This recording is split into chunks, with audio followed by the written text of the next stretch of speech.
Kate here at WTI, and if you have not tried an electric blanket before, you are in for a treat. This is the heated electric blanket from Leaf, and it is so cozy. All you have to do is plug it in, turn it on, and you are warm in minutes. So there are wires that feed through this entire throw blanket, and so the entire thing is heated. It's completely adjustable. I believe it starts around 68 degrees Fahrenheit, and it goes all the way up to over 120 degrees Fahrenheit. So very warm. It also has a timer, which I love. So if ever you forgot your electric blanket on, it will automatically turn off for whatever the timer is set. So that's anywhere between 1 and 10 hours.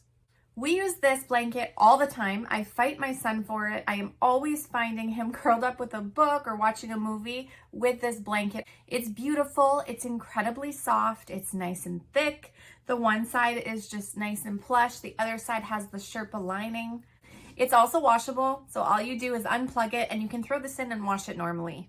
So if you're coming into colder months, or maybe you're just cold-blooded, absolutely pick yourself up this blanket. You will love it, and that's my point of view.